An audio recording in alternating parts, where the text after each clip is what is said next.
Hi, I'm Margaret Quirk, Mayor of the town of Georgina, and welcome to Service Georgina. This show and the others in this series is designed to bring you information about the various departments of the town and the services and programs that we offer. Today we have a bit of a mixed show. We're going to talk to the town treasurer about how budgets are prepared, so that'll be exciting. But first, I'm joined by Phil Rose-Donahoe, and he's the manager of cultural services for the town, and Sarah Forget, who's recreation programmer, senior and special events. Some people have really long titles. You guys have really long titles. Mine's long, So we're going to talk today about the Stephen Leacock Theatre and our Club 55. So thank you both for joining me today. Glad to be here. Thanks for having us. So tell me a bit about the history of the Stephen Leacock Theatre and Sure. when it was first built. Okay. So the Stephen Leacock Theatre is in, if anybody doesn't know, those that don't know, it's in Keswick. It's on the Queensway or off the Queensway on Gwendolyn Boulevard. It was built in 1985, and it was a town initiative. It used to have the public library on one side before the new one was moved over. It's a 295-seat theatre. It was town funded and built, but it was really, a lot of people in the community were instrumental in getting it going and fundraising.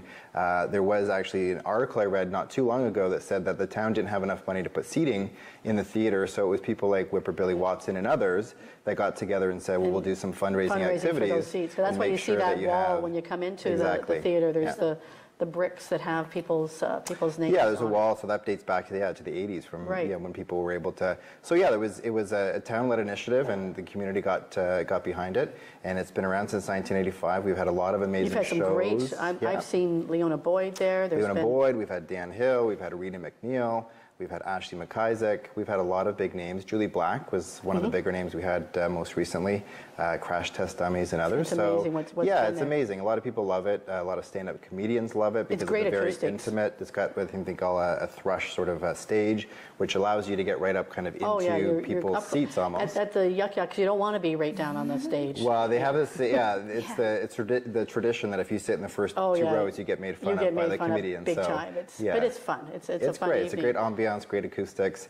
It's been around for a long time, but it's still going strong. Good. Well, we'll get into some of the programs that happen there, but you made reference to the fact that there used to be the library was part of the Stephen Leacock, but we changed that a few years ago, and we have one of our Club 55s. So maybe tell us about, we have 3 Club 55s. We have 3 Club 55s, but we do share the Stephen Leacock Theatre with our Club 55 Keswick, and it's our larger facility amongst the 3 clubs, and it is also fully staffed, so there's always staff available. There's always help to find out about your membership or help about programming. And so what's the membership cost? You mentioned that. A membership for a resident is $20 annually plus HST, which is a great... Oh, that's a great deal. It's a great deal. Does that give you membership in all 3 clubs? Yes, it gives you membership to all 3 clubs. It also gives you discounts on drop-in programs, discounts on special events, dinner dances, our lunches. It saves you $1 on all of our lunches. Perfect. And if you're a non-resident and you want to be a member of Club 55 Keswick or Sutton or Pefferlaw, it's $30 plus HST. It's not bad. And the age is 55 to join? 55 plus. So I just squeaked in. I can join. 55 plus. We do have that ability to, if you're married to a spouse who is 54 or 53, we do have the spousal. We'll get that figured out for you. We'll figure it out. Yeah. So what are some of the events? I know there's a lot of social events you just mentioned, but I think Seniors Games gets tied in there too. Yeah, we have so many senior events. We try to host a dinner dance or a dinner show monthly at our Club 55 Keswick location. Tickets are generally $15 for members and $20 for non-members.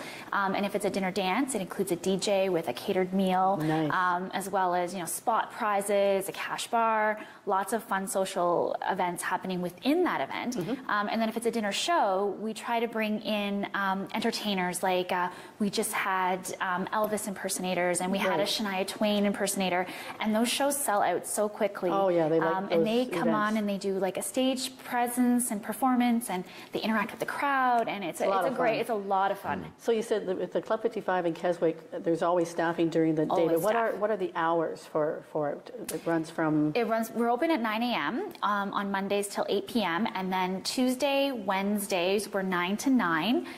Thursdays we open at noon because we have a private booking in the morning for like a functional fitness kind of thing. Right. We're open till 9 on Thursdays, and then Friday 9 to 9, and Saturdays 9 to 4. Now, the other two locations, the Sutton Seniors and the Club And the 55 in Pefferlaw, Yeah. they don't have the same ability to have drop-in, but they have regular programming They schedules. do. They have regular programming schedules where we have conveners, which are our volunteers, our senior volunteers come in to run those programs for us. So they have a key to the facility, and they open the program and they run it for us. They collect the drop-in fees, and they basically carry out the program because we don't have active staff at those two Right. locations. But they're still just as popular to go and attend those games, play your cards out in Pefferlaw. We also have Pefferlaw lunches on the first and third Tuesday of the month, and then Sutton, they have a member afternoon every Thursday. Oh, good. So they do there's the lunches ability, and potlucks. I know I've been and things like that. to all the, and it's great to see good crowds out social. and great It's- social yeah. networking, and they look after each other. They do. They're concerned about, if someone hasn't shown up or what Yes. they're doing, and We have a wellness program with all three clubs. So if we know of a senior that's a member that's not, just had surgery or come out of the hospital, we do have a wellness program where nice. they send them a card Yeah, that's that's signed nice. by all the members, and Good. And it's a bit of a help to pick me up for those that are coming out of the hospital. Exactly. Yeah. Now, going back to the theater, what Yeah. sort of programs? I know we have summer day camps and things as well. Yeah, well, a lot of our recreation staff will do programming like yoga and things like that in the theater using the lobby and other spaces. But we do, in the summertime in particular, we don't do a lot of performances per se because a lot of people aren't in the community necessarily. So we've done a lot of summer camps. So we have a theater summer camp. There's two different categories. So if you're just sort of an aspiring actor and want to know some of the things about, how to get involved in acting, Right. projecting your voice, certain things like that, we have a program that's a week-long summer camp. We also have one that's for more mature actors who is looking for choreography skills and things like that. So that runs through, I want to say, 4 weeks in the summertime. We've also probably in the last maybe 3 or 4 years been running what we call a film fanatics camp. Oh, neat. So so we've realized that in Georgina there's a lot of young people, ages sort of 8 to 12, who are really good at actually making films and telling their stories about their communities through film. So we've hired, in the last few years, we've hired young film producers from Seneca College and other places, Humber College, and they'll come in and they'll work with the kids, and they'll do everything from storyboarding to, do you want to be behind the camera? Do you want to be an In front of- actor? That's And so good what we experience. typically do is on the Friday at the great end thing. of the camp, we bring the family and friends and people in, and we'll actually screen all of the films for the audience, Oh, and nice. we'll bring a popcorn machine in. So it's really fantastic, and we take 20 kids each week. We do that for 1 week in August, and every year we've been doing it. It fills up within I the bet. first week of letting people know. the registration, And the so- last one is Glee Camp. So Oh, that cool. one has been running for quite some time as well. It's Yeah. nice to have those experiences for people. We do have the cultural department, and we spoke earlier with the Pioneer Village, so we have that. We've got the Stephen Leacock, which is a good variety of activities, and combined, it's nice with the seniors, because I understand that sometimes they'll have on a snowy or rainy, cold Yeah. day, they'll have movie time. Yeah, we sometimes do an impromptu movie with the theater because we have all of that at our disposal. So we'll invite the seniors in after a lunch on a Wednesday, where we usually get 100 out for lunch on Wednesday. Yeah, and it's very popular. It's very popular. And there may not be anything for them to do when they get home, so they might want to get together with a couple of friends and come to the theater, and we make popcorn. Oh, nice. And we just Popcorn pick seems to be a theme here. Yeah, It is, yeah. it is. You can't They go love wrong. popcorn, and we just pick a movie out of our theater library, and we roll down the projector screen and we run it for them, Oh, and they nice. sit there, and it's cozy in there, and it's quite nice, and it's free. That It's doesn't free, cost yeah. them anything. And for some people, it's getting out of the house Yep. and socializing. Yep. Now, if I walked into the Club 55, for example, in Keswick, what am I going to see? For somebody who's never been there, when you walk in, what is there? So you're going to walk in and you're going to see the front desk window at our Club 55, and that's where our staff are. And then you can come in and say, I'm new to the area, or I want to be a member. And what we do is we can process your membership right there on the spot. There's no application or anything like that. We just put you through, and we take your picture, and we assign you a little card, the My Rec Pass. Nice. And then if staff wants to, they will give you a tour, but good. also too, we can set them up with a board member. So we have a board of directors, and the board of directors knows the club better than anyone. Right. And they'll set up a meet and greet program with you. Oh, nice. And what will happen is you can come back to the club at a time that's good for you you and the board of directors, and they'll introduce you to different various groups within the club, and show you around, show you the ropes. That's great, because so many, you're like the new kid at school. Yeah. You've just moved to town, you want to get involved. How do I? Where do I meet people? Yeah, it's a nice way to do it, and it's also like a peer interaction as well. So it's a senior showing a senior how to use the club. The one thing I love, and sorry to interject, but I was going to say the one thing I love about the club is you have somebody who might be 55 and somebody who's 95 maybe, potentially in the same club. Right. And it seems such doing the same there's activities. not many clubs that have that kind of sort range. of inclusiveness and range. Yeah, yeah, it's pretty great. and they'll be doing carpet bowling just as well as anybody else. They're active, and they're doing their functional fitness and everything like that. It's great. It's a nice. Because I know there's a lot of things that people can utilize without an organized programming. For example, there's the pool tables. Yes, there So is. if you and your buddies say, hey, you know what, let's meet up for pool at the club. We have open pool time and you have on dart Mondays. boards. Yeah, we have dart leagues and pool leagues. So if you're a really avid dart player or a really avid pool player, you can come and sign up for a league. And then we do league play every week, and it's a great social atmosphere. They do luncheons at the end of the year. They do competitions and tournaments. Nice. And it's a nice, and I know that some of them also socialize outside the club. Yeah, So it's a great way to meet people and get to know the community and the neighborhood. And they do external trips as well. I think they go to like Casino-Rama and organize trips. On the last Friday of every month, we organize a bus trip to Casino-Rama. It's $2 for members and $3 for non-members to get on the bus to go to Rama, and that does include a voucher for the lunch there. Wow, good. Yeah, so it's a great deal. It does sell out very, very quickly. We only have 55 seats available, but we also do 2 bus trips, usually to places like St. Jacobs or down to the markets, the Christmas markets, things like that. I know that they're organizing a bus trip in June, so stay tuned for more details on that. Now, I know we've got a lot of shows coming up, and we're sort of running out of time. But if somebody wants to find out what's playing and how to purchase tickets, where would they go? Yeah, the best way to just go to the town's website, so georgina.ca, and there's in the search bar you can just put upcoming performances or Stephen Leacock Theatre, and it'll take you all to the upcoming performances. And you can purchase them online? You have different options. So TickSub is our online program, or you can go in and visit the staff or give them a call. Good, perfect. Well, thank you two very much. We've learned a lot about the Club 55 and the Stephen Leacock.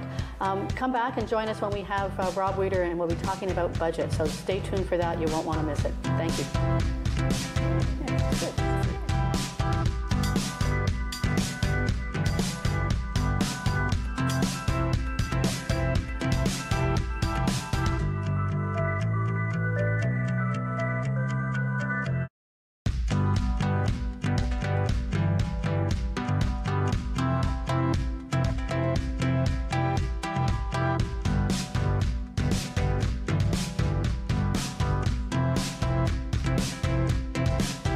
Welcome back to Service Georgina. I'm Mayor Margaret Quirk, and joining me now is Rob Weeder. He's our treasurer.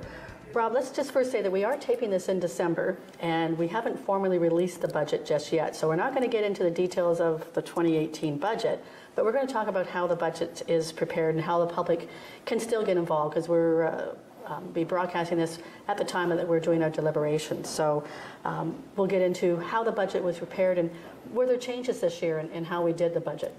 Yeah, there were, I would say there were 3 main fundamental changes. One of them is business plans. So we have departments doing a business plan for each department, and those business plans will highlight what they plan to achieve throughout 2018, as well as into the future, and what they achieved in 2017, because a lot of times people don't see the stuff that we're achieving on a day-to-day basis throughout the year. So the business plan is sort of a synopsis of what we're going to do, what we have done, and what we want to do. Exactly, and it ties into the strategic plan, council's strategic plan, and it just kind of brings the budget all together. Perfect. And another major change is it'll be the first year that we're doing a 10-year capital forecast. Good. So that there, it's really a good tool to be able to see what needs to be done as far as infrastructure into the future, into the next 10 years, and how to address it. Because it's easy to say that we need to do this project and this project, but we need to lay it all out throughout the 10 years. And set priorities. And set priorities and see how we can fund it in a sustainable manner. Good.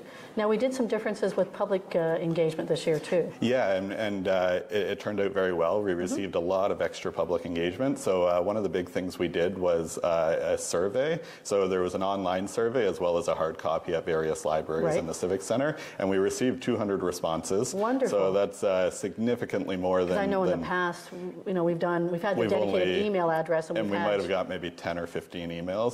So this year was a significant increase, and two of the questions on there were what tax increase, I guess, would be palatable to you, and about 1/3 of people said 0%, and it's interesting though that 2/3 are okay with a tax increase. Yeah, well that's good, because is zero really sustainable in a budgetary process? No, it really isn't, because the only way, there's two ways you could achieve a 0% increase. One of them is to cut service levels, or the other one would be to cut the contributions that you're making to your reserves. Right. And those contributions to reserves are essential for the aging infrastructure. Hugely. We have a funding gap now, let alone if we cut them. There's some reserves we need to really be paying attention to and topping up. Yeah, so it really isn't sustainable, because you have other things going up in price every year, such as hydro. We pay a lot in hydro for the town of Georgina. If you think of just sand and salt for the roads, those costs are going up every year. And that depends on what kind of winter season we have too. So we've done some things to try to do that rate stabilization as well. So that's been one of the reports that's come forward recently. Yeah. So that will definitely help keep a stable tax rate. Right, and looking at trying to do a 0% increase, and you said trying to cut those core services, the big question always becomes, well, what are you going to cut? What programs are we going to stop doing? What service level are we going to pull back on? Exactly. And what I might feel is not needed, somebody else may say is needed, and vice versa. So exactly, and some things you really can't cut back. There's legislative requirements to maintain certain service levels, so you can't cut some of those back. Yeah, so. and it would be hard to get to. I mean, we do try to look at making reductions in our budgets and in terms of cost efficiencies and processes. But when it comes to actually cutting a service, that's a big step for. And if council wants to, it's something we can certainly look at. But it's a big determination of where your priorities are and what to do. Yeah. And speaking of priorities, the survey also asked what people wanted to see their money spent on. What did that show? Yeah, so the top two choices were economic development and roads. So maintaining the roads, core infrastructure. So those were the top two. So that's interesting, because I mean, certainly politically we know we want to get more economic development, because that means a stronger tax base. So it's good to see that the residents view that as a priority. But we all know people like their infrastructure. They want their roads, safe roads to travel on, smooth roads to travel on. So interesting.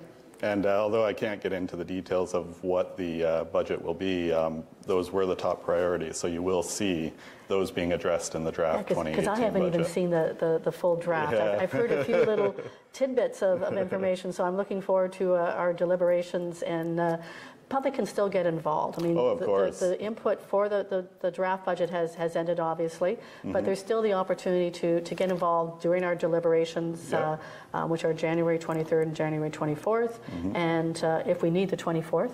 And people can review the draft budget document. If they see something in there that they just don't want to see anymore, that they feel we've missed, or why is this costing so much, they can certainly contact any member of council, contact your office. Of course, yeah, they can contact council, or they could email budget@georgina.ca and let me know their comments. And because I know we had the budget open houses here in the council chambers, the two of them. Yeah. But myself and other members of council did go out to the three public libraries and engage people, and that was a really good discussion. And people really enjoy the opportunity to sit down with members of council and ask some questions that maybe they'd never been able to figure out the answers for before. So it was a really good opportunity to have that one-on-one, and I welcome that. I think any member of council does to know what's going on.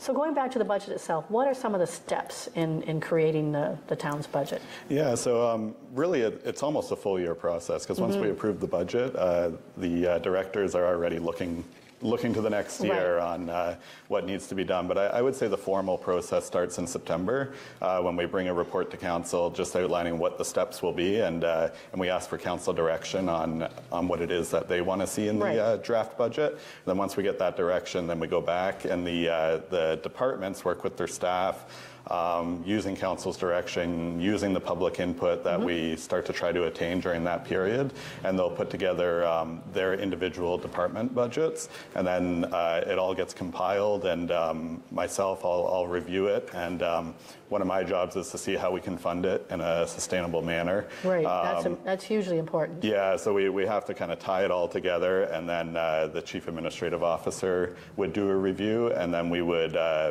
bring our draft report to draft budget to council for their consideration. And then we get into the big deliberations of the budget. So the timing for the budget, will that be the same process next year in 2019? No, it'll be a little bit different, and the main reason is there'll be a new election, so new council.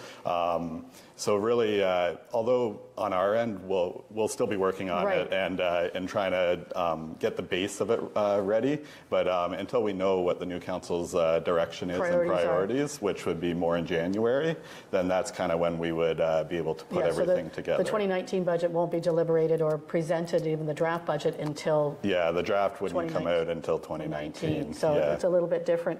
So who creates the budget, and who decides how the residents' property taxes are spent? Yep, so it's staff that create the budget, and they really do so just how I mentioned with council's direction, and we try to get as much public input as we can, but using council's direction and the public input, and staff are really they're experts in their areas. We have engineers, so they know what the needs are. So all of that comes together, and that's kind of how the budget is created. Because we've done a number of reports: the building asset, the roads needs assessment, the long-term financial plan. All of that groundwork has been done over the last couple of years to get us to this point that, as you say, we're doing 10-year forecasting, we're doing business plans. So it's not something that in November you say, hey, let's start working on the budget. It's really it's a whole comprehensive process, and in the end it's really a council that decides how the tax dollars are spent, and it's a tough job because there's only so many tax limited dollars and so many. It's the wants and needs. You got to balance. You'll hear that phrase. It's difficult from us at council at the budget time. So what pays for the operating and budget, and what pays for the capital budget? Maybe people need to understand where the funds do come from. Yeah, so the two primary sources for the operating budget would be your tax levy, your property taxes, and user fees. So user fees could be anything from buying a season's pass at the Rock to paying a building fee to your water and sewer rates. And it's important to remember the water and sewer, water and wastewater rates in the building division are self-funded. Self-funded. So they have no tax levy impact. Right. So somebody that doesn't live, that lives in the rural area, that doesn't live on town services, pays nothing towards the water and wastewater. Water and wastewater. That's an entirely separate budget, and we'll see a budget item that talks about any increases for that portion. So that's portion separately. Right. It's not tax levy dollars that pay for the water and sewer. Because I know myself, I live in the unserviced area. If my well or septic goes, it's me paying it. So in the urban areas, it's self-funded from those users. Yeah, and a lot of that is mandated in terms of what we have to do provincially in terms of building our reserves and so we have to ensure that they're self-funded, so that we have to look towards the future, and that's why we're always putting money into the reserve. Even in the building division, we contribute money into a reserve in case there's not as much revenues the following year, so we can draw from that reserve. Balance it out. Now for the capital budget, where did some of those dollars come from? Yeah, so for the capital, there's a few sources. So we'll draw from the reserves, and those reserves are really built up from the tax levy. And the reason why we want to do that is we make a contribution from the tax levy into the reserves, because capital projects, they could just be one thing every 5 years, every 10 years. So you don't want to you don't want a The spike of- 3% yeah. tax levy increase because you have to buy a fire truck. Instead, that fire truck will last 20 years, so you put a little bit of money aside every year, and then when the time comes, the reserve pays for it. Exactly. And then there's also grants. So we receive federal gas tax of about 1.4 million Yep. from each year. We each get, year. mhm. Yeah. And there's certain stipulations on where that can be spent. For example, you can't spend the gas tax on operation. Exactly. Right. Yeah. So there's it's, different criteria of where we yeah, get that. there's a whole list of how it should be spent. And then there are funding opportunities and grants that come up throughout the year from the province and the federal government. Yeah, there was just last year, I believe it was the clean water and Clean water, wastewater. yeah. So we got almost a $3 million grant to do some water mains, and Which that is was huge. last year, and Yeah. that's a lot. So where do you see the future of budgeting in Georgina? Really, I think it'll continue with long-range planning and sustainability. That's kind of where a lot of municipalities are going this way. So this year will be the first year we're doing a 10-year capital forecast, and that's kind of the first step to that sustainability and how we're going to fund everything, how everything will come together. And that multi-year budgeting, which I think we're working towards as well. So. Yeah, so a lot of larger municipalities are doing 2-year and 4-year operating Right, we do that at budgets. the region. At the region, yeah. We do that, so it helps. So, but thank you so much. I know we've got the budget coming out to us soon, and we've got the budget deliberations in January when this is being aired. Mm-hmm. So thank you so much, and stay tuned for our next show. But if you're interested, go to georgina.ca, check out the budget, and we'd love to hear your input. Thanks for joining us today. Thank you. Thank you.